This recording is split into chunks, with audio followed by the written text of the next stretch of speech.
There are always things going on behind the scenes. There are always influences and influencers affecting your customer's decision. Listen for what kind of conversation is right for this customer.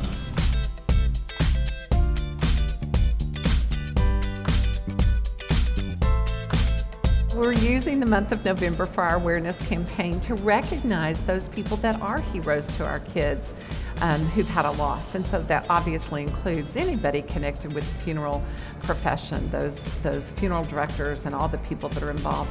But it's more than that. So in your communities, we're hoping that people will kind of recognize those people and celebrate them and raise the awareness that kids do need support after they've had a death.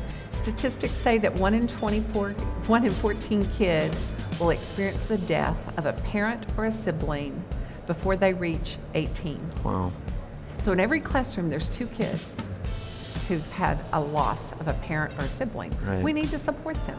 Military funeral honors consist of the folding and presentation of the American flag. And I think we have a clip of that. Yeah. Yeah. And the sounding of taps. Okay. And so a minimum of 2 service members will be present to conduct the folding of the flag, and the parent branch of service will present that flag to the next of kin, or the appropriate representative for the family.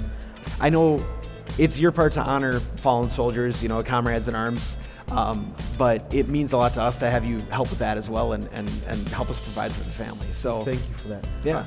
I've always said that it's the most honorable and important job a soldier can do this side of the ocean. Yeah. And so our primary job is to go fight our nation's wars and defend the Constitution of the United States. However, on the home front, the most important and meaningful job that we can do is to honor those who have fought and died for our country.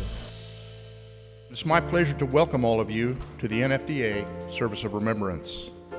It's an opportunity to reflect on the lives of our funeral service colleagues, friends, and families who have died during this past year, and pay tribute to the first responders who have paid their ultimate sacrifice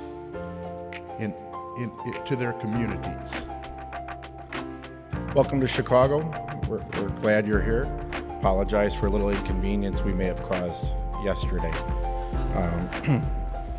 But some ask in times, what are the greatest honors or the greatest challenges you may face? And for us at Standard today, it's not when we have those little challenges like yesterday. It's when we get those calls in the middle of the night and we have a short time to do a whole lot to take care of some very special people. To remember, not only honor the heroes that we may have lost, but also the sacrifices that they make, and to never forget those families that they're leaving behind. First time I walked out on the plaza and I saw somebody on the other side of the chains, I started shaking like a leaf. Literally, the bayonets clattering at the top of my rifle. And then I was embarrassed and I'm like, oh man, they think they're seeing the world's best, soldier, and they're saying Ethan Morse, Little do they know. But as you progress through training, you get more and more comfortable with going outside. And as you get through training, you then earn the badge and then earn the ability to be out there. We never wanted it to be about ourselves, and that's why we called the unknowns the unknowns. We didn't feature any soldier. We just kind of feature the training so that we could kind of immerse people into what happens there. But one time towards the end of my tour there of 18 months, somebody actually, and I could probably cry if I think about it too much, but they actually leaned over the railing and said, thank you for your service. Wow. And after 18 months of pouring your heart and soul into a granite plaza, which actually serves for our nation's healing, but you don't necessarily feel it because you're so focused on the mission. I went down and I did weep. And as you can see, 13 years later, I can still tear up on cue.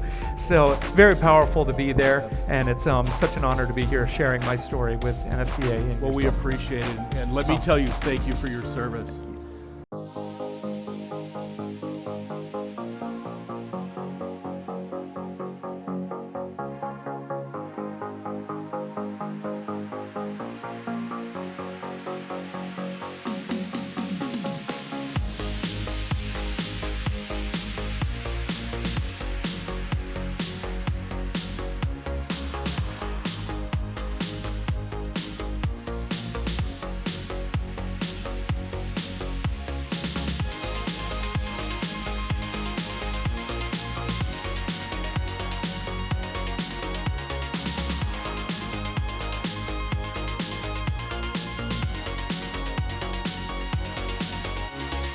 the ABFSE, American Board of Funeral Service Education. So what do you do, or what does the organization do?